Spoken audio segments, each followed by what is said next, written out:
Sincere talks की ओर से आप सभी को सादर नमस्कार। मैं हूं उन्नति और आज आप एक ऐसे व्यक्तित्व को सुनने वाले हैं जिन्हें पासपोर्ट मैन ऑफ इंडिया के नाम से जाना जाता है। मैं हमेशा चाहता हूं कि मेरा संपर्क जो है युवाओं से ज़्यादा हो। IAS ऑफिसर होने के नाते इंडिया को कई कंट्रीज में रिप्रेजेंट किया। वर्तमान में भारत की फॉरेन पॉलिसी को आप कैसे देखते हैं?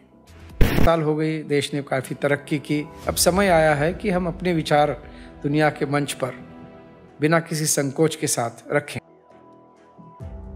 तुकाराम के अभंग, ज्ञानेश्वर की ओवियाँ और अन्य संतों के जो पद है वो हम सीखते सीखते बढ़े। कहता हूँ कि जिसका बचपन प्रकृति के सानिध्य में गया है, जो मैदान पे खेला हो, कूदा हो, उसका जो एडल्टहुड है वो बहुत अच्छा हो जाता है। लैंग्वेजेस ऑफ माय कंट्री ये तो एक बहुत बड़ा ट्रेजर है। मेरी कल्पना ये थी कि एक ऐसा प्लेटफॉर्म बने जो विश्व के सभी मराठी जो सक्रिय रूप से काम कर रहे हैं उनको इकट्ठा लाए, और हमारे जो अधिकारी है वो दोबारा एक बार गांव से जुड़े। दिल्ली के जो रिसोर्सेस हैं वो भारत में सबसे ज़्यादा है, क्योंकि भारत सरकार ही यहाँ पर है, केंद्र सरकार यहाँ पर है। तो ये रिसोर्सेस अगर महाराष्ट्र को मिलने हैं, ये आज के दिन में नहीं मिलते हैं, तो मिलने हैं तो जो महाराष्ट्र के उद्योजक हैं, महाराष्ट्र के जो विचार करने वाले लोग हैं, बुद्धिजीवी लोग हैं, कुछ वैज्ञानिक हैं, उन लोगों को दिल्ली में संपर्क उनका होना जरूरी। सलाह मैं ज़िंदगी के बारे में दूँ जो यूपीएससी के लिए भी अप्लाई हो जाता है। यूपीएससी में उत्तीर्ण होने से, रिकमेंड होने से आपकी चुनौतियाँ ख़त्म नहीं होती। मैं तो कहता हूँ यूपीएससी को प्लान बी बनाइए।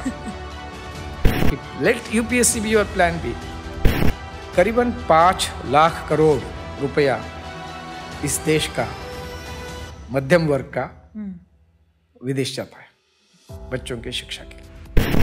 ड्रीम इज लार्जर जी, ठीक है ना। Larger dream is we should not forget our place of origin, जहाँ से हम आए, अपने जो रूट्स है उसको हम ना भूलें, और हो सके तो थोड़ा सा उस पर फर्टिलाइज़र डालें, थोड़ा पानी डालें, उसको थोड़ा सूर्य प्रकाश दे दे, थोड़ी हवा दे, और उसको बढ़ाएं अपने रूट्स को। ये उसका पीछे पीछे उद्देश्य।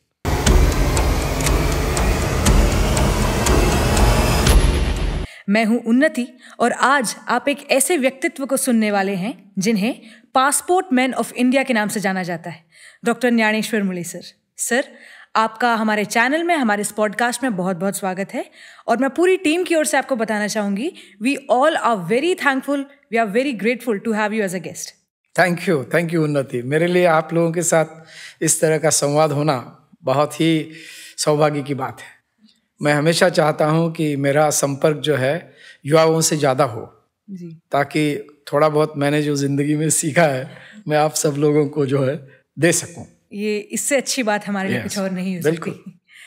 मैं हमारे सभी दर्शकों को बताना चाहूँगी, सर ने 1983 यानी कि 1983 में इंडियन फॉरेन सर्विसेज को ज्वाइन किया और एक डिप्लोमेट के रूप में, इंडियन डिप्लोमेट के रूप में 35 वर्ष देश की सेवा में दिए। आपने IAS ऑफिसर होने के नाते इंडिया को कई कंट्रीज में रिप्रेजेंट किया, जैसे आप USA में कंसोल जनरल ऑफ इंडिया और मालदीव्स में हाई कमिश्नर ऑफ इंडिया के रूप में काम किया। आप भारत सरकार के सचिव भी रह चुके हैं। वर्तमान में आप नेशनल ह्यूमन राइट्स कमीशन के सदस्य हैं। आप इन सभी के साथ साथ एक ब्यूरोक्रेट होने के साथ साथ एक बेहतरीन लेखक हैं, एक मोटिवेटर हैं। भाषाओं में आपकी मजबूत पकड़ है।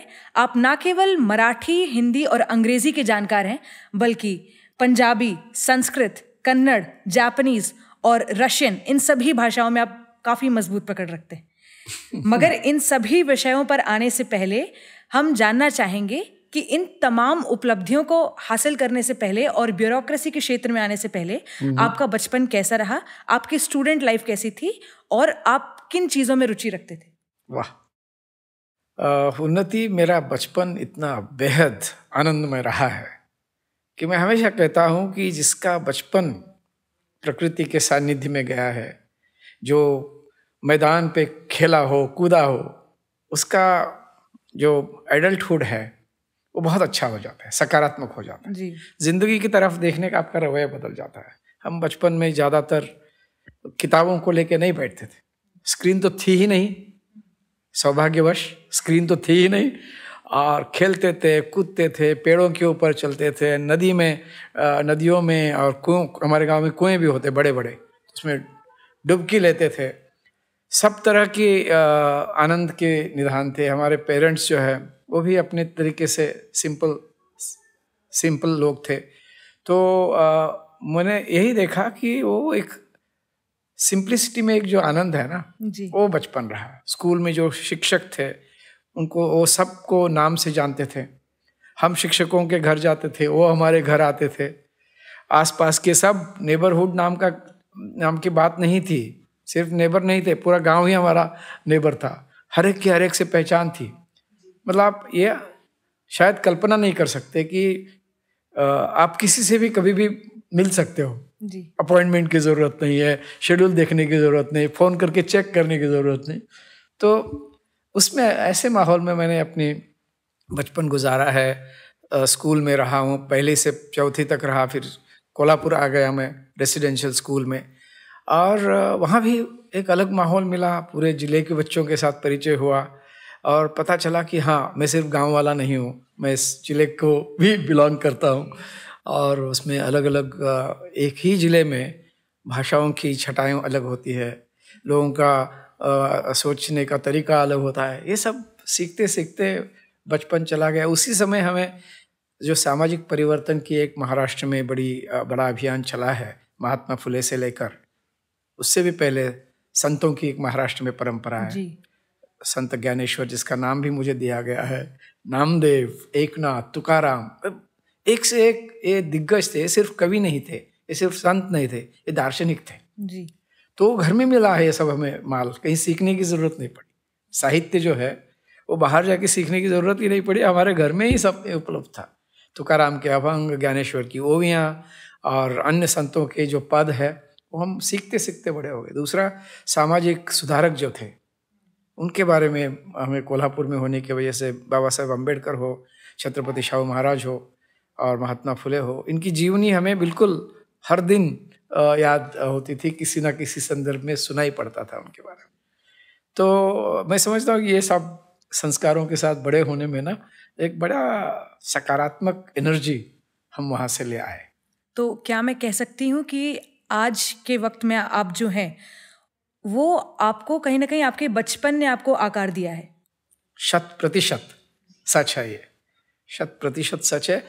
मतलब जिंदगी का जो बहती है जिस तरह से, अनेक उसमें संस्कार, अनेक एलिमेंट्स आते हैं, लेकिन ये जो बचपन का एक मैं कहता हूँ कि आनंद निधान, ट्रेजर ऑफ हैप्पीनेस, जी, वो जिंदगी भर अपना साथ देता है, वो संस्कार साथ देते हैं। तो उसका बहुत इम्पैक्ट हो गया मेरी ज़िंदगी में। मैंने कभी निगेटिवली चीज़ों को देखना सीखा ही नहीं। और सर हम जानना चाहेंगे कि बचपन में आपकी हॉबीज़ क्या रही हैं?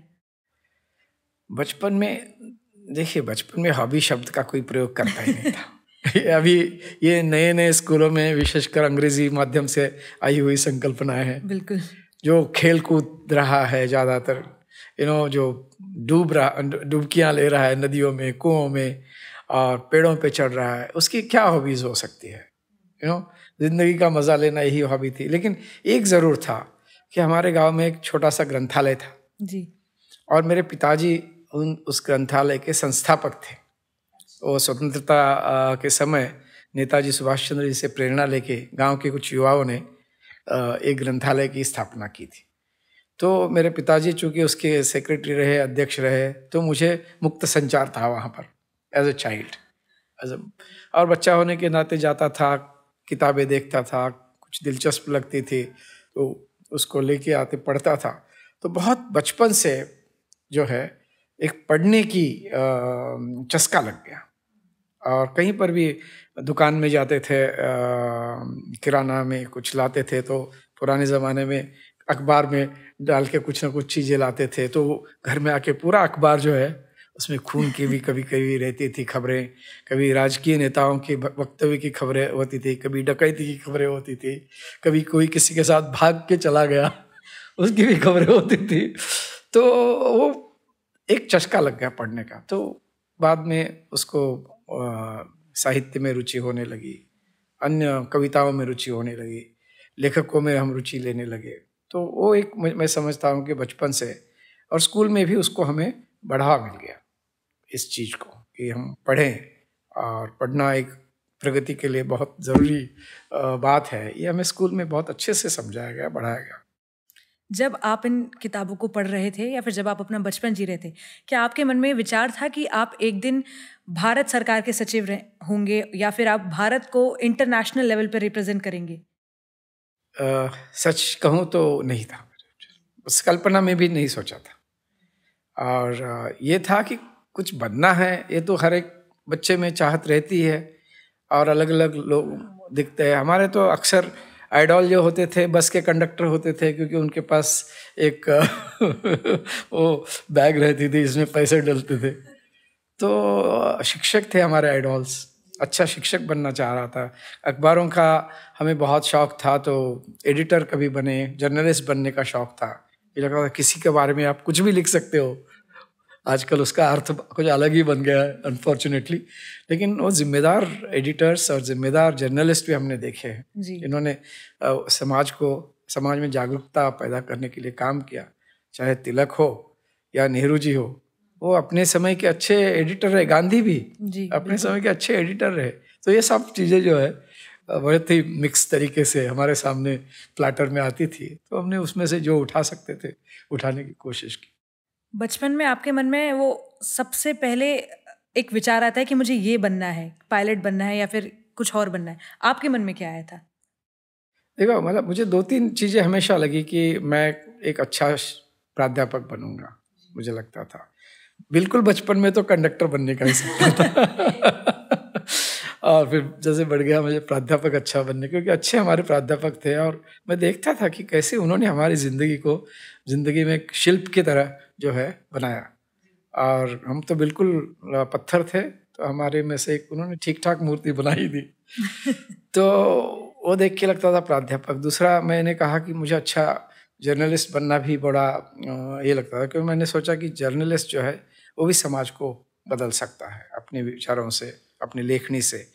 तो वो दूसरी बात थी। और बाकी फिर और भी बदलाव आते गए, और भी लोगों को मिलते गए, और फिर सपने जो है अलग दिशा में चले गए। लेकिन आज भी मुझे लगता है कि अगर मैं कुछ करूँगा तो प्राध्यापक का काम अच्छा करूँगा।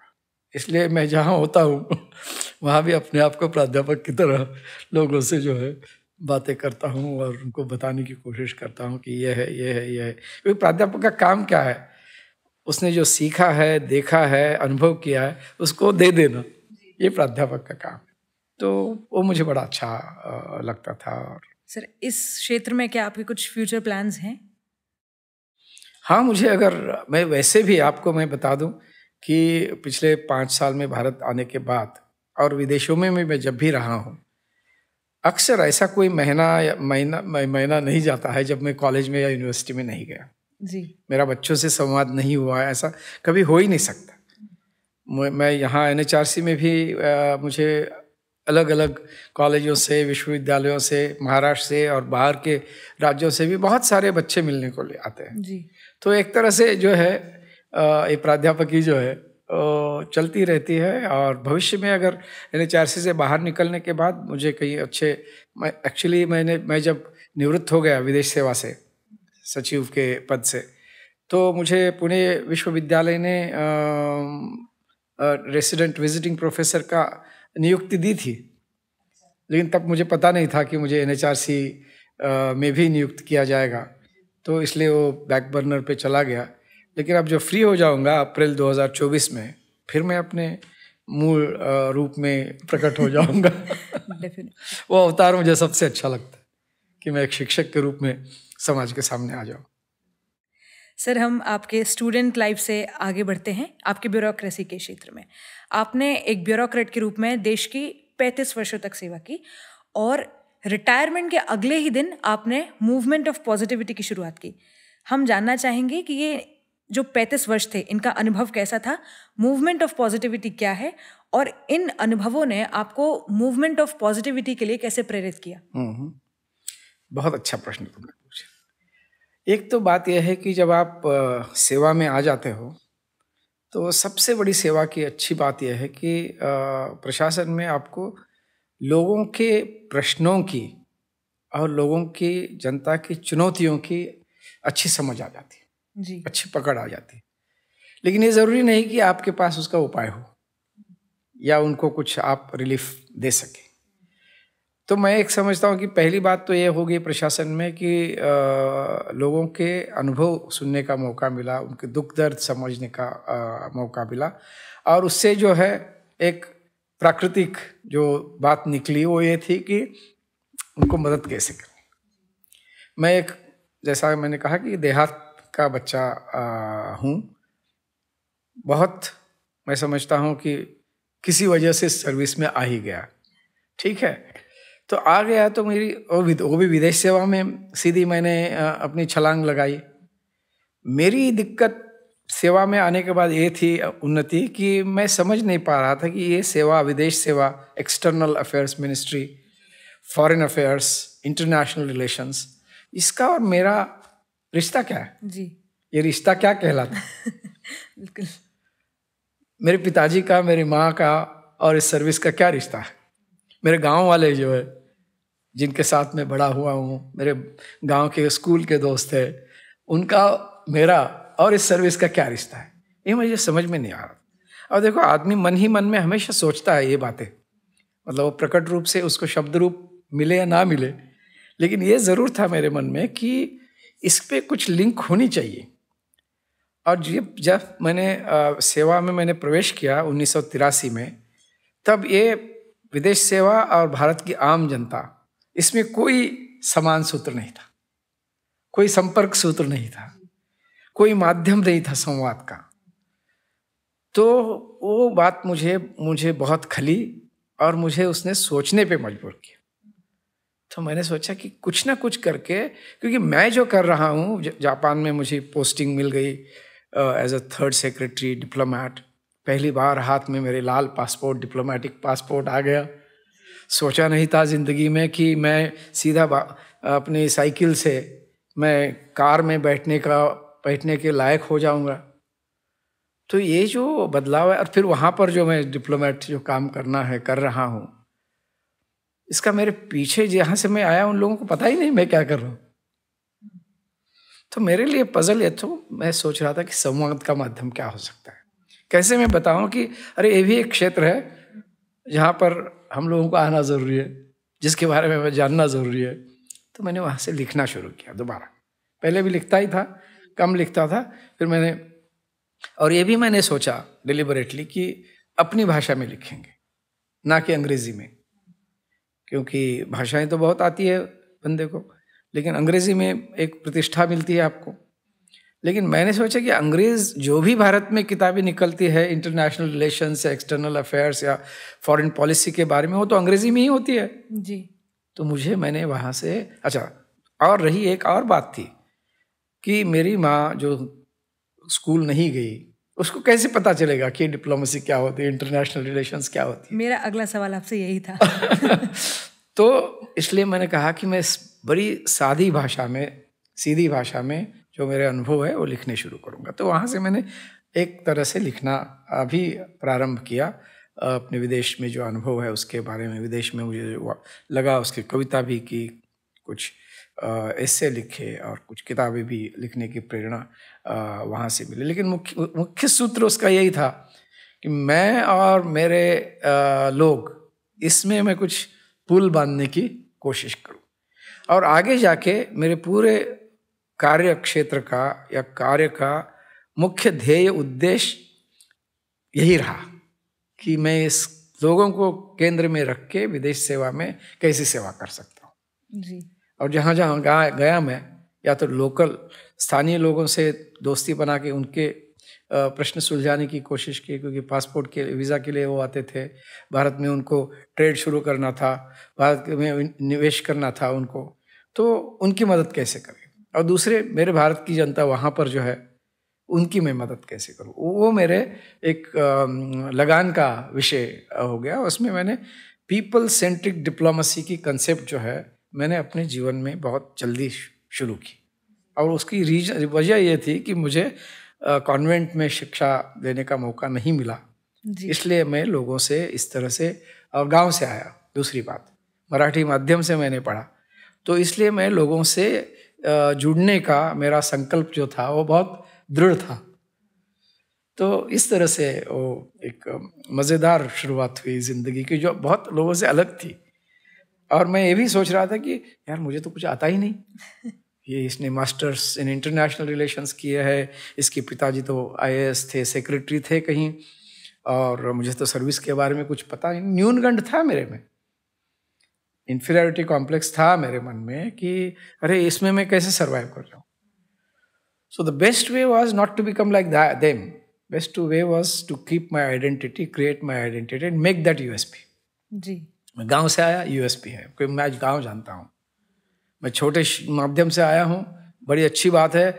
आपके जैसे सिर्फ मुझे अंग्रेजी नहीं आती, मुझे मराठी भी आती है, 8 भाषाएं, जो भी है, मतलब तो ये तो वेल्थ है, लैंग्वेजेस ऑफ माय कंट्री, ये तो एक बहुत बड़ा ट्रेजर है। तो उसकी तरफ जो है मैंने नई तरह से भारत को और मेरे खुद को, अपने आप को समझा। डेफिनेटली सर, चूंकि आप एक IFS अधिकारी हैं तो आपने काफ़ी समय अपना देश के बाहर दिया है। तो जब आप भारत से बाहर रहते थे और अपने गांव से बाहर रहते थे, तब आपको अपने गांव की, और जैसा कि आपने कहा आपका बचपन कि नदियों में पेड़ों के बीच गुजरा है, तो इनकी आपको याद आती होगी? बिल्कुल आती थी। और मैं बताऊं क्या अच्छा कि आपने ये प्रश्न पूछा। उन्नति में मॉस्को में था जी, रशिया में, और वहाँ पर अक्सर 6 साढ़े 6 महीने ठंडी रहती, उसमें से भी 4 साढ़े 4 5 महीने बर्फ ही रहती है। जब बर्फ होता है तो ये हरा नज़ारा नहीं रहता है जी, हर चीज़ जो है बिल्कुल सफ़ेद, धवल रंग की एक चादर जो है, धरती, पेड़ सब बिछा कर, पेड़ पे एक भी पत्ता नहीं होता, और पूरा एक आसमान जो है ग्रे कलर का हो जाता है, नीरस। और हम भारतीयों के लिए सूर्य प्रकाश बहुत ज़रूरी है, हवा ज़रूरी है, ओपन में खेलने कूदने की हमें आदत है। तो मेरी तो बड़ी ये होती थी, एक तरह से सफोकेशन, उदासी आती थी। और बर्फ ही बर्फ, शुरू में मज़ा आया 1-2-4 दिन, उसके बाद लगा कि अरे भाई ये तो जा ही नहीं रहे। तो फिर उस निराशा में गांव की याद पड़ी जोर से, जी, जैसे कोई ज़मीन से अचानक पानी का फव्वारा आ जाए, हाँ। वैसे गांव की याद आई, और एक एक छोटी छोटी चीज, रोना आया, रोया भी मैं अकेला। और फिर धीरे धीरे शब्द बहने लगे, ठीक है ना, पानी की जगह, आंसुओं की जगह शब्द बहने लगे। और फिर अगले 4-5-6 दिन में, 1-2 हफ्ते में मैंने एक बहुत लंबी कविता लिखी, करीबन 240 उसमें स्टांजाज थे, है मतलब उसका नाम ही है दूर रहिला गाँव, मतलब गाँव बहुत दूर रह गया। ओके, ठीक है ना। तो एक झपटे में निकला, तो वो पूरे मेरे उदासी का और गांव की तरफ जो लगान है, स्ट्रॉन्ग फीलिंग्स, क्या क्या मिस कर रहा हूँ, ये सब अभी जो कह रहे ये बातें, शिक्षक हो या गांव हो, मिट्टी हो, धूल हो, वहाँ के बच्चे हो, पूरे सबकी यादों ने मुझे एक तरह से पछाड़ लिया, और उससे वो कविता जन्मी। और गांव की शादियाँ याद आई, गांव के भोजन याद आए, लोग बैठ के खाना वगैरह खाते थे वो याद आए, घर की नाना नानी दादा दादी की बातें याद आई, मामा मामी की बात आई, वो सब उसमें है, उस 240 पन्नों में, दीर्घ कविता में। जी, तो बहुत आज भी मतलब गांव की यादों से तो मैं कभी अलग हो ही नहीं गया हूँ, आज भी मैं नियमित रूप से गांव जाता हूँ। जी, क्या आज के समय में आप अपनी इन कविताओं को, रचनाओं की ओर देखते हैं? हाँ बिल्कुल बिल्कुल, मैं तो अपने मूल रूप से प्रकृति से मैं कवि हूँ। अच्छा, मतलब वो एक और बात है जिसके लिए मुझे हमेशा हंसना सिखाया, जीना सिखाया। पूरी जीवन का दर्शन सिखाया। जी। मुझे बहुत कवियों से, कविताओं से, साहित्य से बहुत लगाव है, प्यार है, तो उसमें भी काम करता रहता हूँ मैं नियमित रूप से। सर, अगला प्रश्न साहित्य से ही जुड़ा हुआ है मेरा। ब्यूरोक्रेसी में रहने के साथ साथ आप साहित्य के क्षेत्र में भी, जैसा आपने बताया, आप काफ़ी एक्टिव रहे, और ना केवल इंग्लिश, आपने मराठी और हिंदी में भी काफ़ी रचनाएं लिखी, पुस्तकें लिखी। हम जानना चाहेंगे कि साहित्य की ओर आपका रुझान कैसे हुआ, और आपकी 2 बहुत फेमस बुक्स, एक माटी पंख अणी आकाश, दूसरी नौकरशाही के रंग, जिन्हें आपने अपने अनुभवों के आधार पर लिखी। तो इन 2 पुस्तकों में वो कौन से किस्से हैं, वो कौन से अनुभव हैं जो आप हमारे दर्शकों को बताना चाहेंगे? माटी पंख और आकाश तो वही किताब है जो मैंने अभी आपको जिसके बारे में बताया। मेरी माटी मतलब गांव, और मेरी प्राथमिक शिक्षा, वहाँ के शिक्षक, उन्होंने मुझे क्या पढ़ाया सिखाया, घर में मैंने क्या सीखा, नदी में डुबकियाँ लेते समय क्या सीखा, इसके बारे में जो लिखा है वो माटी है, फाउंडेशन ऑफ माय लाइफ जी। और पंख जो है शिक्षा के पंख। तो शिक्षा में सिर्फ औपचारिक शिक्षा नहीं, जो किताब के बाहर भी जो शिक्षा है, खुले आसमान में जो सीखा हमने, वो उसका जिक्र है। और हमारे मन में कैसे अलग अलग जो सामाजिक सुधारकों का जो विचार था कैसे मेरे अंदर आ गया। मैं अपने आप को सामाजिक परिवर्तन का जिम्मेदार वाहक समझता हूँ, ठीक है ना। तो मेरे में कैसे आई, क्योंकि वो ज़रूरी है जीने के लिए, किस आपकी कुछ ऊर्जा के स्रोत होने चाहिए। तो मेरे लिए चाहे वो राजा राम मोहन राय हो, महात्मा फुले हो, दयानंद सरस्वती हो, ये सब मेरे लिए ऊर्जा के स्रोत हैं। तो ये उसमें आया शिक्षा के पंख वाले चैप्टर में। और आकाश जो है ये प्रतीत बताता है कि भाई आपकी उड़ान के लिए कोई सीमा नहीं है, ठीक है ना। आपने अगर कुछ दीवारें बनाई हैं तो वो आपकी खुद की सीमाएं हैं, तो आप किसी भी दिशा में जा सकते हो।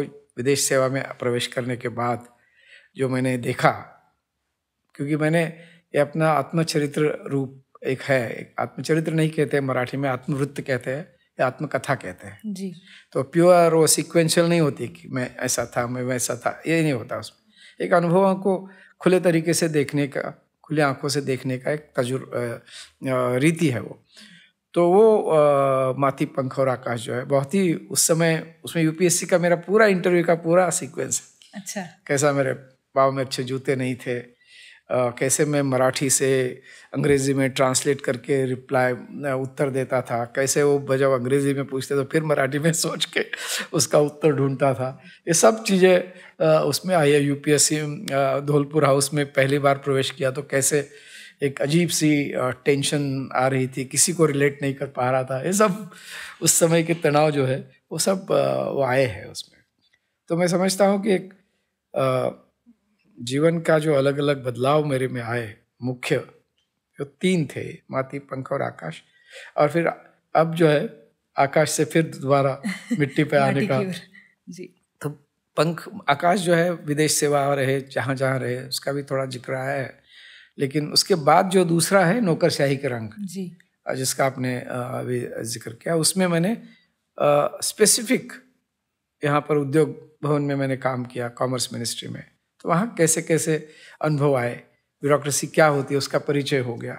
मतलब बिल्कुल सेक्शन ऑफिसर या असिस्टेंट से लेके सचिव महोदय और फिर मंत्री महोदय तक फाइल की जो एक उसका अपना प्रवास होता है, सफ़र होता है फाइल का, वो कैसा होता है, कहाँ कहाँ रुकता है, कैसे रुकता है, इसके वर्णन है। मुझे जो काम करने का मौका मिला उस समय, मैंने जो चाय है, आज तो चाय पे चर्चा का बहुत नाम है, लेकिन चाय as a product of export of India, तो मैं डील करता था कॉमर्स मिनिस्ट्री में।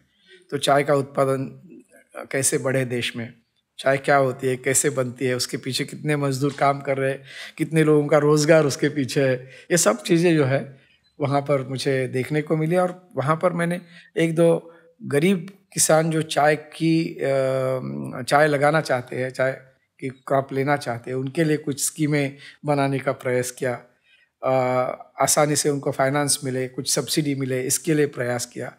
तो वो अनुभव जो है जैसे कि वैसे और फिर मॉस्को में जो था मैं, और टोक्यो में था, पहले 2 पोस्टिंग्स मेरी जो रही।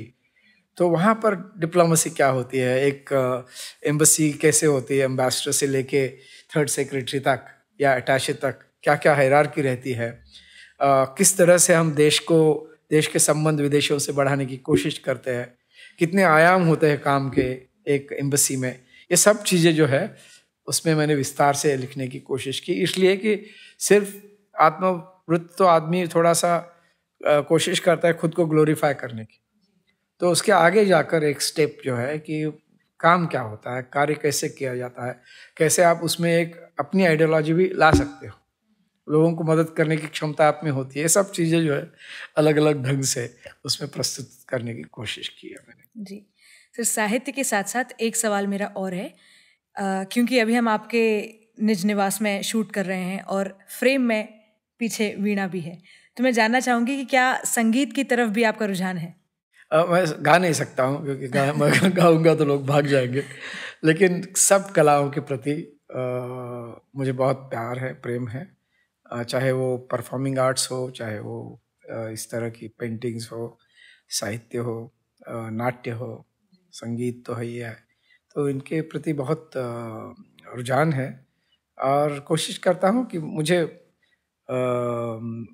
संगीत सीखने का उस तरह से मौका स्कूल के बाद कभी नहीं मिला, और मुझे पता है कि वो शायद मैं नहीं कर पाऊँगा, वो मेरी विधा नहीं है, लेकिन सुनने में जो अच्छा लगता है, क्लासिकल हो या पॉपुलर हो, सब मुझे अच्छा लगता है। अभी उतना मैं वेस्टर्न म्यूज़िक में मैं नहीं हूँ, मेरा बेटा वेस्टर्न म्यूज़िक में थोड़ा रुचि लेता है, लेकिन मुझे जो है संगीत में बहुत रुझान है। और भारत की हर बात देखो, उसमें संस्कृति, आपने इसका जिक्र किया, देखो हंस भी है जी, और फिर पूरी वीणा है, इतना सुंदर, फिर उसकी फिलिग्री काम जो है, ये एक बनने में 3 से 4 महीने लगते हैं। तो ये हमारी डेप्थ जो है संस्कृति की, वो भी एक अपने आप में बहुत अहम भाग है हमारे व्यक्तित्व का, और उसको भी बढ़ावा देना जो है एक ब्यूरोक्रेट के नाते मैं समझता हूँ कि बहुत महत्वपूर्ण है। और मैंने वो भी करने की कोशिश की, जहाँ जा सकूँ वहाँ भारतीय संगीत को प्रोत्साहन देने की, क्योंकि भारतीय फिल्म बॉलीवुड को प्रमोट करने की कोशिश की, नाट्य को प्रमोट करने की, जो कर सकता हूँ वो मैंने करने की कोशिश की। अपने यहाँ जापान में था तो फेस्टिवल ऑफ इंडिया को मैंने चलाया 6 महीने तक, गांव तक, छोटे छोटे टाउन तक चले गए हम लोग आर्टिस्ट को लेके। बिल्कुल सर, अगला सवाल, जैसा कि आपने बताया कि आप एक बहुत ही सामान्य परिवार से आते हैं, तो मैं जानना चाहूँगी, आपके भी अपने बहुत से संघर्ष रहे होंगे यूपीएससी की जर्नी में, और आपने इन्हीं संघर्षों को ध्यान में रखते हुए यूपीएससी एस्पिरेंट्स के लिए पुढचे पाऊल की शुरुआत की। तो कृपया हमें बताइए कि पुढचे पाऊल क्या है, और यूपीएससी एस्पिरेंट्स के लिए या फिर किसी भी सिविल सेवा की तैयारी करने वाले एस्पिरेंट्स के लिए आपकी क्या एडवाइस होगी? देखो, पुढचे पाऊल जो है वो उस कल्पना से नहीं बनाया था मैंने। अच्छा, जो आप सोच रही है। पुढचे पाऊल की संकल्पना ये थी कि मैं जब दिल्ली आया विदेश से, और विदेश मंत्रालय में मैंने सचिव के रूप में पद संभाला, तो मुझे लगा कि हमारे जो अधिकारी है यहाँ महाराष्ट्र के, वो जब सर्विस में हम लोग आ जाते हैं सेवा में, तो अपने राज्य को भूल जाते हैं। मतलब कुछ लोग महाराष्ट्र काडर में चले जाएंगे, वो बात अलग है, लेकिन बाकी लोग पूरे देश में अलग अलग चले जाते हैं, और धीरे धीरे उनका गांव के साथ रिश्ता कम हो जाता है। जी। मेरी कल्पना ये थी कि एक ऐसा प्लेटफॉर्म बने जो विश्व के सभी मराठी जो सक्रिय रूप से काम कर रहे हैं उनको इकट्ठा लाए, और हमारे जो अधिकारी है वो दोबारा एक बार गांव से जुड़े, अपने अपने गांव से जुड़े। ठीक है, एक उद्देश्य होता। दूसरा उद्देश्य ये था कि यहाँ पर जो 48 लोकसभा में और उसी तरह से हमारे महाराष्ट्र से जो सांसद है, मैं हमेशा समझता हूँ कि राजनीति में काम करने वाले लोगों को भी एक तरह से सक्षमीकरण की आवश्यकता है, उनकी सक्षमीकरण। पैसा तो मिलता रहता है उनको, सत्ता भी होती है उनके पास, लेकिन सत्ता का उपयोग कैसे करें। तो मैंने सोचा कि कई बार ऐसे होता है कि पहली बार यहाँ सांसद आता है, दिल्ली का कामकाज उनको अक्सर पता नहीं होता, मंत्रालयों का काम कैसे चलता है ये भी पता नहीं होता, मंत्रालयों में कैसे मीटिंग लेनी है पता नहीं होता। तो मेरी एक कंसेप्ट था कि हमारे अधिकारी जो है वो स्वयं सेवक के रूप में वो एक सांसद और एक अधिकारी जुड़ जाए और वो अधिकारी उस सांसद को मदद करें कि कैसे दिल्ली क्या है बताए, उसको कोई भी दिक्कत आए यहाँ तो उसका सहारा बने। ये सांसद मित्र नाम की एक संकल्पना थी उसमें, तो वो उसके पीछे था। तीसरा ये था कि दिल्ली के जो रिसोर्सेस है वो भारत में सबसे ज़्यादा है, क्योंकि भारत सरकार ही यहाँ पर है, केंद्र सरकार यहाँ पर है। तो ये रिसोर्सेस अगर महाराष्ट्र को मिलने हैं, क्योंकि आज के दिन में नहीं मिलते हैं, तो मिलने हैं तो जो महाराष्ट्र के उद्योजक है, महाराष्ट्र के जो विचार करने वाले लोग हैं, बुद्धिजीवी लोग हैं, कुछ वैज्ञानिक है, उन लोगों को दिल्ली में संपर्क उनका होना ज़रूरी है। मंत्रालयों में कामकाज चलता है, कई सारी कमेटियाँ बनती है, उसमें प्रतिनिधित्व तो अक्सर दिखता नहीं महाराष्ट्र का मुझे।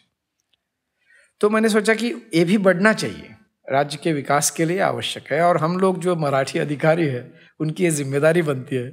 तो एक उसका उद्देश्य महत्वपूर्ण ये था।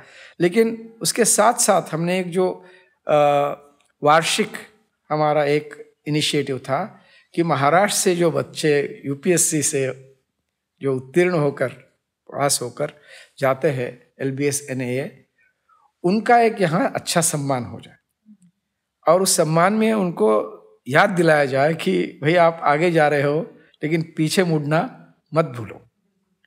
तो और उस साथ साथ वो प्रोग्राम इस तरह से होता है कि जो चुने हुए अधिकारी है और जो नए इस वक्त UPSC एस्पिरेंट जिसको बोलते हैं हम लोग, वो है, उनका एक संवाद वहाँ पर हो जाता है, और फ्रेश जस्ट सिलेक्टेड ऑफिसर्स जो नए बच्चे हैं उनको मार्गदर्शन करते हैं। तो इस तरह से UPSC से वो इस तरह से जुड़ गए हैं कि क्योंकि उनको ज़रूरी है जानना कि उनकी क्या, अगर कोई सीक्रेट है, राज है, क्या क्या उन्होंने यूज़ किया, अगर ऐसे कुछ है कि जैसे just as a fluke chance के तरीके से वो हो गए, ये लोगों को जानना ज़रूरी है, और वो फ्रेश होता है तभी वो बता सकता है। बाद में हमारी सबकी स्मृतियाँ जो है वो धुंधली सी हो जाती है, और फिर वो यही बताता है कि मैंने बहुत कष्ट से किया है, मैंने बड़े ऐसे किया है, मैं फलाना हूँ।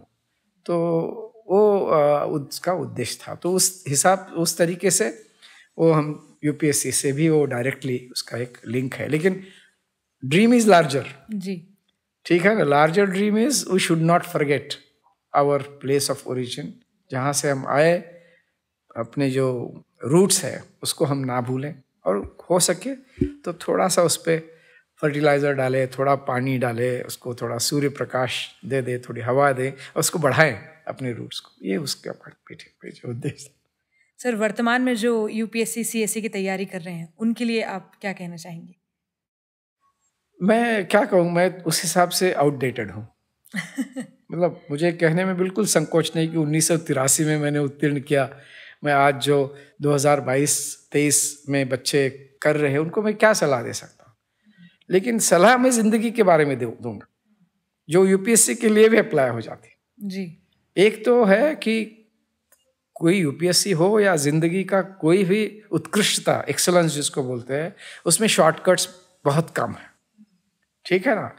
तो अगर आप किसी भी झील के साथ, उत्साह के साथ, और सबसे इसमें बड़ा मायने रखता है आपका मनोधैर्य, योर मॉरल स्ट्रेंथ बहुत इम्पॉर्टेंट होती है। योर साइकोलॉजिकल, मानसिक जो है psychological strength is very important. तो उसको बना के रखना है। ये समझ लीजिए कि आपको अपयश का सामना करना पड़ेगा, शायद UPSC में ना करना पड़ेगा, उसके बाद ज़िंदगी में या करियर में आपको सामना पड़ेगा। तो UPSC में उत्तीर्ण होने से, रिकमेंड होने से आपकी चुनौतियाँ ख़त्म नहीं होती है। तो इसलिए अपने आप का व्यक्तित्व जो है, किस तरह से आप ऑलराउंडर बना सकते हो, अगर उसका भी इसके साथ इसको जोड़ सकते हो आपको, तो निराश नहीं होंगे आप। ये देश बहुत महान परंपराएं हैं और इसका बहुत उज्जवल भविष्य है। इसमें अगर आपका विश्वास है, और इतने सारी आजकल करियर की इतने सारी कवाड़े जो है दरवाजे आपके लिए द्वार खुले हैं कि निराश होने की कोई गुंजाइश ही नहीं होनी चाहिए।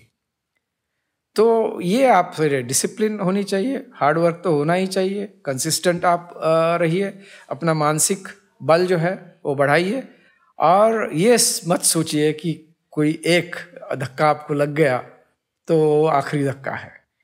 आप उसके ऊपर अगला कदम जो है, जब तक आपके सब जिंदगी के पूरे पर्याय खत्म नहीं होते, और ऐसा नहीं होता है कभी भी, तब तक आपको कोशिश नहीं छोड़नी चाहिए।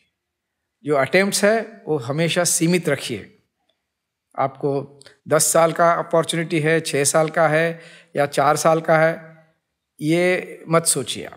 आप ये सोचिए कि मैं जिंदगी के 2 या ज़्यादा से ज़्यादा 3 साल यूपीएससी में लगाऊंगा, और उसके साथ साथ मुझे मीडिया में इंटरेस्ट है, मुझे नेशनल ज्योग्राफिक का फोटोग्राफर बनना है, मुझे सबसे अच्छा वैज्ञानिक बनना है, मुझे सबसे अच्छा इंजीनियर बनना है। ये भी नहीं हो सकते ड्रीम। आज देखिए बहुत यूपीएससी के अधिकारी जो आईएएस होके जाते हैं, उनके नाम लोगों को पता नहीं होते, लेकिन एपीजे कलाम को कोई नहीं भूलेगा इस देश में। जितने भी राजनीति में टॉप पे गए लोग जो है, उनमें से बहुत कम लोगों ने यूपीएससी दी होगी।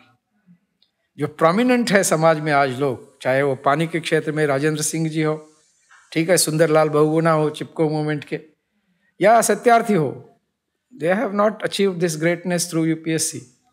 ये बहुत ज़रूरी है। या तो फिल्म एक्टर हो या क्रिकेटर हो, ये सब अपने रास्ते खुद चुन के आ गए हैं लोग। कई सारे लोग 10वीं तक पढ़े हुए हैं, 12वीं तक पढ़े हुए हैं। तो ये मत सोचो कि जिंदगी इज यूपीएससी, ये सोचो कि अरे जिंदगी बेहतरीन है, सुंदर है, और आपका भविष्य उज्जवल है। इसमें श्रद्धा रखिए, जैसे भगवान में शायद आप श्रद्धा रखते हो, अपने आप में और अपने उज्जवल भविष्य में श्रद्धा रखो। मतलब मैं ये समझ सकती हूँ कि आप प्लान बी के एक फर्म बिलीवर है। मैं तो कहता हूँ यूपीएससी को प्लान बी बनाइए आप। ये सीखना, मतलब ये बहुत ज़रूरी है सबको बताना कि let UPSC be your plan B. देखो, मैं एक संदेश ज़रूर दे दूंगा कि जब आप यूपीएससी कर रहे हो, अपना जीवन अर्जित करो, अपना एक लाइवलीहुड का साधन पैरेलल चलना चाहिए जी। पूरा सब छोड़ छाड़ के यूपीएससी का जो स्टडी है 2 साल के आगे करना, जो है अपने आप पे बहुत बड़ा अन्याय है, आपके पेरेंट्स के ऊपर बहुत अन्याय है। तो ये ज़रूर याद रखो कि 2 साल में आप काफ़ी कुछ, सब आपका स्पेक्ट्रम कवर हो जाता है। उसके बाद have a additional job, work in a petrol pump, work as a waiter, work as a librarian, जो आपको अच्छा लगता है वो काम करो, लेकिन पैसे कमाने का एक साधन बनाओ।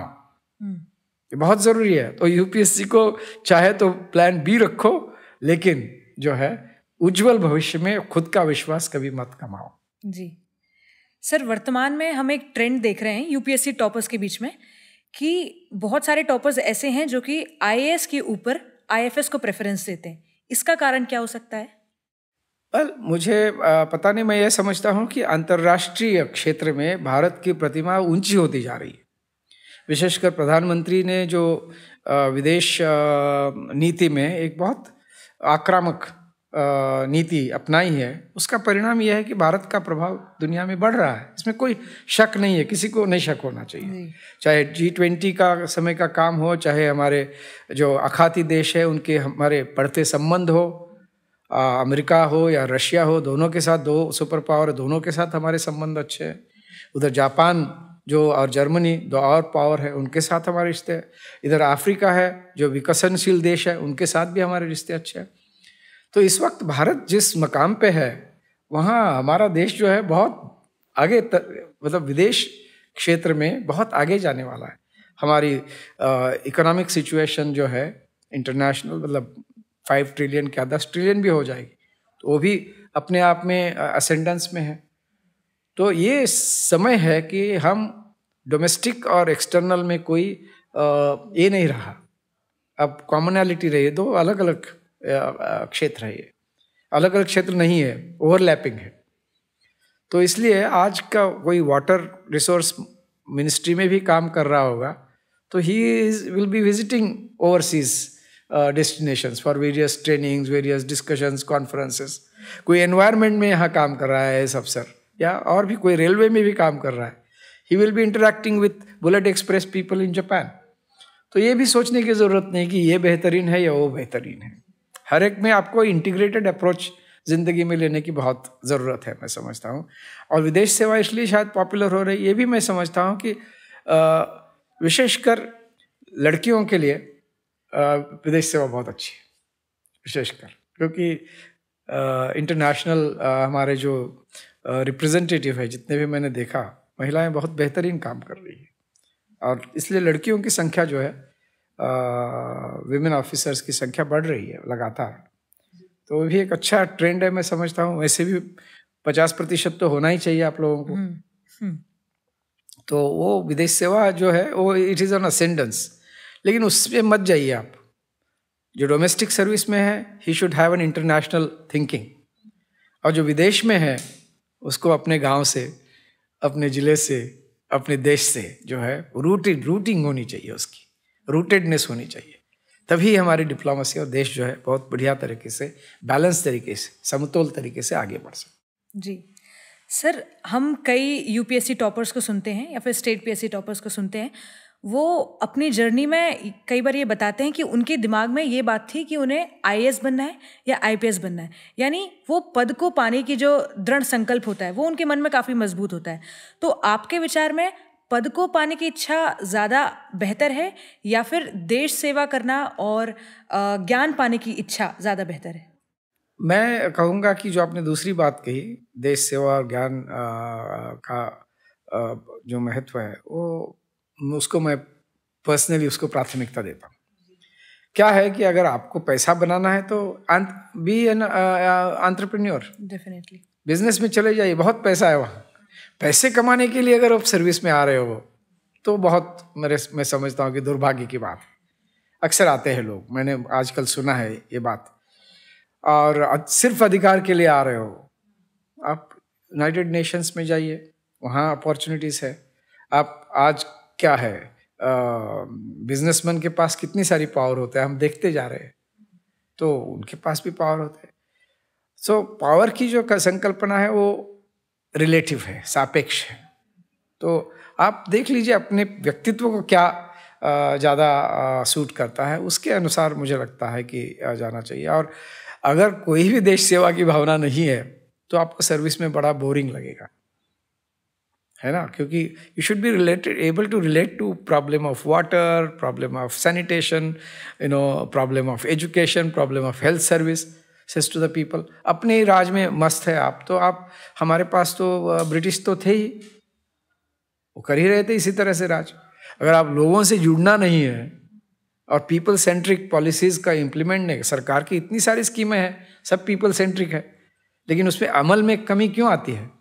क्योंकि ये कमिटमेंट में हमारी जो प्रतिबद्धता है उसमें कमी है अभी भी, और वो बढ़नी ज़रूरी है, समझता हूँ। तो इसलिए मैं अगर चॉइस दिया जाए तो प्राथमिकता जो है देश की भलाई, प्रगति, इसमें अगर विश्वास है, आपका योगदान हो सकता है, ये भावना है, तो सर्विस में आने का मज़ा है। I am not saying it is just boring fact कि देश सेवा इज़ नॉट बोरिंग। अरे कितनी सारा आपका एक्सपोजर होता है, कितना आपको सफ़र करने का मौका मिलता है, अनुभव जो है आपका इतना समृद्ध हो जाता है। When you are in the service you really become in a sense wise, enlightened about your own country. तो ये बाकी चीज़ों से, जिसको सेल्फ रियलाइजेशन बोलते हैं, मैस्लो की जो थ्योरी है उसमें अल्टीमेटली सेल्फ रियलाइजेशन है, वहाँ पैसा, सत्ता, अधिकार नहीं है। तो self satisfaction, self realisation ultimate बात है, तो उस पर ध्यान केंद्रित करना ज़रूरी है, मैं समझता हूँ। जी सर, मेरा अंतिम प्रश्न इस पॉडकास्ट का आपसे ये होगा, भारत की जो भूतपूर्व विदेश मंत्री रही हैं स्वर्गीय सुषमा स्वराज जी, उनसे जुड़ा प्रश्न है। आपने उन्हें अपना गाइड और फिलोसोफर कहा है, उनके साथ देश के लिए काम करने का आपका अनुभव कैसा रहा? मुझे लगता है कि वो एक बहुत ही एनलाइटेंड नेता थी जी, और उन जैसे नेता आज के दिन में बहुत कम दिखते हैं। उनमें मैं समझता हूँ मानवतावाद था, लोगों की प्रश्न समझने की बड़ी अंदर से चाहत थी, लोगों को मदद करने की चाहत थी, और वो हमेशा इंस्टीट्यूशनल और सिस्टमेटिक बातें सोचती थी कि ये नहीं कि एक व्यक्ति का प्रश्न जो है आपने सुलझा दिया, ये सोचती थी कि इस व्यक्ति का जो प्रश्न है वो हजारों लाखों लोगों का है, तो उसको कैसे सुलझाए। तो उसी वजह से मैंने देखा कि कई सारे, और जो 2 चीज़ों पे मुझे, वही बहुत सारी चीज़ों पे हमने काम किया, लेकिन जो 2 चीज़ें मैंने उनके साथ काम की महत्वपूर्ण, एक तो पासपोर्ट रिफॉर्म्स, वो कोई ऑन द स्पॉट ऐसे नहीं था, सोच समझ के साथ उन्होंने पूरा अध्ययन किया कि ये व्यवस्था क्या है, क्या क्या दिक्कतें हैं लोगों की, उसकी सूची बनाई गई, कितने सारे डॉक्यूमेंट लोगों को देने पड़ते हैं उसकी सूची बनाई, और कहा कि ऐसा कुछ करो कि ये पूरा सरल हो जाए। तो हमने 16 दस्तावेजों की जगह पे सिर्फ 3 पर लाए, आधार कार्ड, पैन कार्ड और मतदाता कार्ड। आपका अगर 3 है, आपको आज के दिन में पासपोर्ट मिलना चाहिए।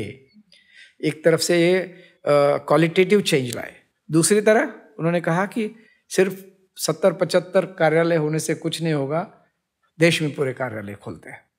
तो उनका आशीर्वाद था इसलिए, और उनकी सोच थी, और वो सोच ये थी कि लोगों को परेशानी नहीं होना चाहिए।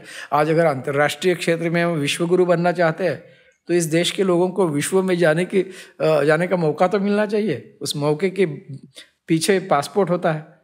पासपोर्ट ही नहीं है ना, आप शिक्षा पाने के लिए विदेश जाओगे, ना तकनीकी पाने के लिए जाओगे, ना व्यवसाय उद्योग के लिए जा पाओगे, ना एक्सपोर्ट इंपोर्ट के लिए, ना निवेश के लिए जा पाओगे। कैसे जा पाओगे? तो आज आप जानते हैं कि लोग समझते नहीं है अक्सर कि इस पूरे भारत की प्रगति में पासपोर्ट का बहुत महत्वपूर्ण आज भूमिका है, जो एक बिल्कुल सटल तरीके से हो रहा है कि हर एक के पास पासपोर्ट है तो आदमी अपने आप जेब में जो है पासपोर्ट है, तो ग्लोबल थिंकिंग हो जाती है। सर, इसी कारण से आपको पासपोर्ट मैन ऑफ इंडिया का नाम भी मिला। वो तो ठीक है। सर, इससे जुड़ा एक सवाल मेरा ये है कि इसमें ब्रेन ड्रेन का भी एक फैक्टर रहता है। बिल्कुल रहता है। तो उस पर आपके क्या विचार हैं? ये मैं बहुत विस्तार से कह सकता हूँ, लेकिन बहुत संक्षिप्त में कहूँगा आज जी, समय के वजह से। हमारे देश से आज के दिन में सिर्फ अमेरिका 2,65,000 हमारे युवा गए हैं पिछले साल 2022 में। उसके पहले 1,25,000 के आसपास जाते थे। अचानक वृद्धि हो गई है, नंबर 1 पे आ गए हम लोग। जी, अमेरिका, यूके में 1,50,000 जाते। यूक्रेन हो या फिलीपींस हो, 25-25, 30-30 हज़ार बच्चे हमारे जा रहे हैं। ऑस्ट्रेलिया जाते हैं। तो किसी एक साल में 4 से 5 लाख से कम हमारे बच्चे विदेश नहीं जाते हैं। इसका इम्प्लीकेशन ये है उन्नति कि करीबन 5 लाख करोड़ रुपया इस देश का मध्यम वर्ग का विदेश जाता है बच्चों की शिक्षा के लिए। किस लिए जाता है? कि ये बच्चे हमेशा विदेश के हो जाते, वहाँ के देशों की सेवा करते। इसमें से 80% लोग वापस नहीं आते। तो हमें बहुत इसको गहराई से अपने, इसलिए प्रश्न मैंने कहा कि सविस्तर इसका उत्तर दे सकता हूँ, लेकिन इसको बहुत देश को गहराई से इस पर चिंतन करना चाहिए। इसके बारे में कोई सोच ही नहीं रहा कि हमारे युवा वर्ग के बच्चे इस तरह से बाहर क्यों जाना चाहते हैं। बिल्कुल। क्या इस देश में हमारे यहाँ ऐसे मौके नहीं है, अवसर नहीं है प्रगति के? हो क्या रहा है? तो ये मैं समझता हूँ कि ब्रेन ड्रेन, तो ब्रेन, कुछ लोग ब्रेन गेन बोलते हैं, मैं उस पर ज़्यादा विश्वास नहीं करता। बहुत कम लोग वापस आते हैं, बहुत लोग कमिटमेंट के साथ वापस आते हैं, बहुत कम। तो इसलिए हमें ज़रूरी है इस देश में हम ऐसा वातावरण बनाएं कि हमारा बच्चा जो है सीखने के लिए चला जाए बेशक, लेकिन वो वापस आ जाए, अपने मन से आ जाए। इसलिए कि नहीं पेरेंट्स उसको खींच के ला रहे, या समाज बोलता है कि तुम वापस आ जाओ, कोई कहता है कि ब्रेन गेन है इसलिए तुम वापस। स्वेच्छा से जाए, स्वेच्छा से आए। कितना कृषि में कितना आज अपॉर्चुनिटी है। हमारे बच्चे कोई खेती करना ही नहीं चाह रहे। कुछ सोचना चाहिए ना। वैज्ञानिक कहाँ है हमारे देश में? चांद्रयान वगैरह बहुत बड़ी उपलब्धि है हमारी, लेकिन पूरा विश्व जो है, एक भी यूनिवर्सल एप्लीकेशन नहीं है हमारा। फेसबुक हो या इंस्टाग्राम हो, इस तरह का कोई है? आप युवा हो, शायद मेरे से ज़्यादा जानते हो। मुझे नहीं लगता कि कोई ऐसा एक एप्लीकेशन है जो भारत ने बनाया, जो विश्व भर में प्रचलित है। तो ये सोचने की बात है कि हमारे यहाँ अनुसंधान, रिसर्च और डेवलपमेंट में हम क्यों इतना कम ध्यान दे रहे हैं। इसके साथ ये अगर नहीं होता है तो हमारी प्रगति उस तरह से नहीं होगी। ओरिजिनल थिंकिंग जो हमारे इस देश की है वो हमारे कार्य में उसका प्रतिबिंब दिखना चाहिए। आज नहीं दिख रहा है। वो मटेरियलिस्टिक प्रोग्रेस जो है जोरों से हो रही है, लेकिन हमारा जो स्पिरिचुअल और मटेरियल का एक समतोल भारत में रहा है पारंपरिक हमारे दर्शन में, वो आज दिखता नहीं है। कुछ अलग ही इम्बैलेंस उसमें आया हुआ है, और उसका वही है, ये लक्षण जो है हमारे युवा बाहर जाना चाहते हैं, उसका लक्षण है। उसके नीचे एक बहुत बड़ी रीजनिंग है, तो उसको सुधार लाना बहुत आवश्यक है। सर, इसी सुधार को लाने के लिए आपने माटी, पंख आणि आकाश को लिखा और आकाश से वापस माटी की ओर आने के लिए प्रेरित किया। बिल्कुल जी। एक बार फिर से मैं आऊंगी सुषमा जी पर। एक आम व्यक्ति उनके व्यक्तित्व से क्या सीख सकता है? एक तो मैं समझता हूँ कि सुषमा जी महिलाओं के लिए बहुत बड़ा, स्त्रियों के लिए, हमारे बच्चियों के लिए, गर्ल्स स्टूडेंट्स के लिए बहुत बड़ा अच्छा उदाहरण, मिसाल के रूप में हम प्रस्तुत कर सकते हैं। उनके व्यक्तित्व में जो सकारात्मकता थी वो अद्भुत थी।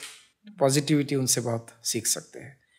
दूसरा, उन्होंने राजनीति में उनके मतभेद थे, लेकिन किसी से भी उन्होंने मनभेद नहीं किया। उनके जो है विपक्ष के लोगों से बहुत अच्छा संपर्क था, और अक्सर विपक्ष के लोग भी उनकी सलाह लेने के लिए आते थे। ये मुझे लगता है कि सामाजिक क्षेत्र में काम करने वाले हर व्यक्ति के लिए सुषमा जी आदर्श थी। बिल्कुल। सर, वर्तमान में भारत की फॉरेन पॉलिसी को आप कैसे देखते हैं? मैं समझता हूँ कि हम पहली बार थोड़े से we are coming on our own. हम अपने व्यक्तित्व को थोड़ा सा हमने तराशने शुरू कर दिया है। उसकी वजह भी है, 75 साल हो गई, देश ने काफ़ी तरक्की की। अब समय आया है कि हम अपने विचार दुनिया के मंच पर बिना किसी संकोच के साथ रखें, और वो हम आज के वक्त में कर रहे हैं। विदेश नीति हो या डोमेस्टिक पॉलिसीज़ हो, ये सब वर्क इन प्रोग्रेस रहता है, और डायनामिज्म को बहुत इसमें महत्व है। इसमें गतिशीलता होनी चाहिए, स्टैटिक नहीं होना चाहिए। आपकी वैल्यू स्टैटिक हो सकती है, लेकिन एक्शन जो है there has to be dynamism international. और इसका जब दोनों का संगम होगा, मुझे लगता है कि हम लोग विश्व को जो है डिप्लोमेसी सिखा पाएंगे। तो उस दिशा में हमारे अब पाँव चल रहे हैं, लेकिन अभी मंजिल काफ़ी आगे है, क्योंकि diplomacy is a composite art. जितना देश अंदर से समर्थ है, उतनी हमारी डिप्लोमेसी समर्थ होगी। जितना अंदर से देश अगर असमर्थ है, इसमें कमियां हैं, उसका प्रत्यक्ष अप्रत्यक्ष रूप से आपके विदेश नीति पे असर पड़ेगा। जी सर, भविष्य में हमें फॉरेन पॉलिसी कैसी अपनानी चाहिए? मैं तो फॉरेन पॉलिसी का एक्सपर्ट हूँ नहीं, लेकिन मैं समझता हूँ कि फॉरेन पॉलिसी जो है it is an outcome, by product of domestic strength.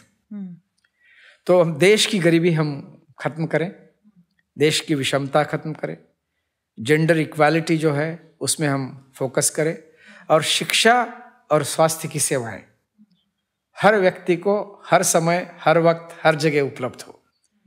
ये होगा तो इस स्ट्रेंथ के साथ जब हम विदेश में हमारी विदेश नीति चलाएंगे, तो दुनिया जो है हमारी तरफ आज एक विशाल लोकतंत्र के रूप में देखती है, लेकिन एक सबसे अच्छा लोकतंत्र के रूप में देखने लगेगी। ये मेरा अपनी सोच है, जो हार्डकोर डिप्लोमैट्स है, स्ट्रेटेजिस्ट है, उनसे बहुत अलग है। मेरा हमेशा इस पे अधोरेखित करता हूँ, अंडरलाइन करता हूँ कि देश जितना समर्थ, उसकी उतनी डिप्लोमेसी समर्थ, क्योंकि हमारे पास वेयरविटल है, टैलेंटेड लोग हैं, प्रतिभा है। क्या नहीं है हमारे पास? हमारे पास ये नहीं है कि हमारे देश में अभी भी गरीबी बहुत है, विषमता बहुत है, जेंडर इनइक्वालिटी भी अभी उपस्थित है, अलग अलग जो लेस प्रिविलेज वर्ग है उनका शोषण होता है, उनके ऊपर अत्याचार होते हैं। ये स्थिति है अभी। तो ये बदलना बहुत आवश्यक है, बदल रहा है, बट बहुत धीरे से बदल रहा है। इसमें तरक्की जब आएगी, जिसको अब सोशल डेवलपमेंट इंडेक्स में कहता हूँ, not human development but social development index जो है, इकोनॉमिक इंडेक्स तो हमारा अच्छा बढ़ रहा है, लेकिन social development, cultural development, intellectual development, ये भी अपने आप में बहुत मायने रखते हैं। तो वो उसकी तरफ हमें ध्यान दे, और करंट वे ऑफ डिप्लोमेसी जो बहुत अच्छी है और रोबस्ट है, उसको अपने आप बल मिलेगा। सर, आज के इस पॉडकास्ट के लिए और आज हमारे प्रश्न इतने ही थे, और मैं पूरी टीम की ओर से आपको बताना चाहूँगी कि हम बहुत सौभाग्यशाली हैं कि आपके जैसे व्यक्तित्व से मिलने का हमें मौका मिला और आप हमारे चैनल में आए, हमारे पॉडकास्ट में आए।